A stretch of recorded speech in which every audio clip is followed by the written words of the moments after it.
of the United States House of Representatives, Congressman Jamie Raskin, Democrat of Maryland, and a member of the Judiciary Committee. You're someone who has taught, studied, and legislated on campaign finance. And I want you to respond to an argument coming from Capitol Hill from the president and I think others basically being like, campaign finance, are you kidding me? Really? Is that such a big deal? Who cares about campaign finance law? Well, thanks for having me, Chris. It's a very big deal. If you think about Watergate, for example, that scandal was all about campaign finance and crimes that were committed in pursuit of the presidency.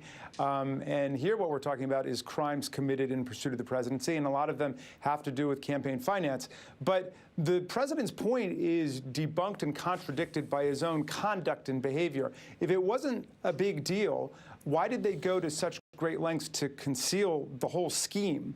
So, you know, what he did essentially was to direct, according to the U.S. attorney, a sequence of events where they took $150,000 in corporate money and paid it in hush money right before the campaign to one former mistress, and then they took $130,000 to pay in hush money to pay off another former mistress to purchase her silence.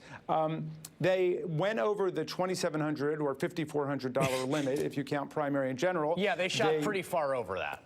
They went over that easily. Then they violated the rule against direct corporate contributions, even under the egregious Citizens United case. Doing this is not legal. It was a clearly coordinated campaign contribution. They sat in the room together and decided to direct the money there, and then they didn't report any of it. They went to great lengths and at great pains to conceal the whole conspiracy. So it's very serious business, and it is precisely the kind of conduct that was alleged in the impeachment articles by the House Judiciary Committee during Watergate. And we know that there was the break-in, but there was lots of illegal money flowing in. And look, what I'm taking from the disclosures this week and from a little conversation that I had with James Comey when he came before our committee was that the president has basically been conducting his affairs like a crime family. Comey wrote in his book that when Trump was interviewing him for the job of staying on, he said,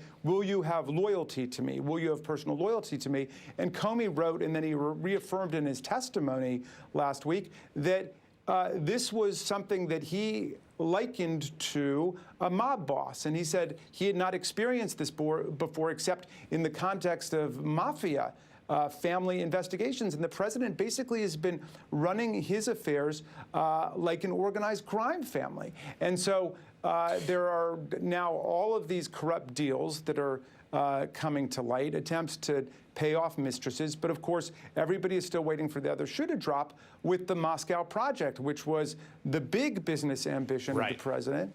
And that was, you know, could they actually build for hundreds of millions of dollars, you know, a Trump Tower in Moscow in the middle of the presidential campaign? What if the deal had gone through and we had a president who was compromised in that way by Vladimir Putin and by the Russian government? It was bad enough just trying to do it, but what if it had gone through? Let me go back to what you just said about sort of comparing to Watergate, and it's true. I mean, the follow the money was about where the committee to re-elect the president was getting the money to do all the dirty tricks they were doing, right? That was a key part of the entire cracking the case open.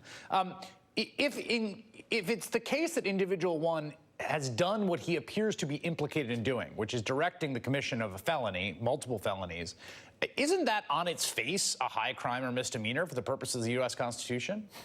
Well, first of all, on the campaign finance side, you have to prove that it was willful and knowing. But I think there's a tremendous circumstantial evidence that they knew what they were doing was an attempt to circumvent the campaign finance laws. Now, the question about impeachment is somewhat different because I think all the authorities agree that direct violation of a criminal statute is not necessary for impeachment. It is sufficient for impeachment in most cases, but not always. There's always this other judgment that's built in impeachment that's not just like the way a prosecutor would look at it, you know, are the elements of the statutory offense met, but also is there a general offense against the character of our government and democracy. In other words, is there really a high crime and misdemeanor in terms of corruption of the government? But it looks like we're getting very close to that. It's hard to run away from that conclusion. But remember, impeachment is not the beginning of a process. It's the end of a process. And we're in no hurry to get there. We just want to get the truth of what happened and try to deal with the various crimes and obstructions of justice the best that we can. Congressman Jamie Raskin, thank you for your time tonight. My pleasure. Was Michael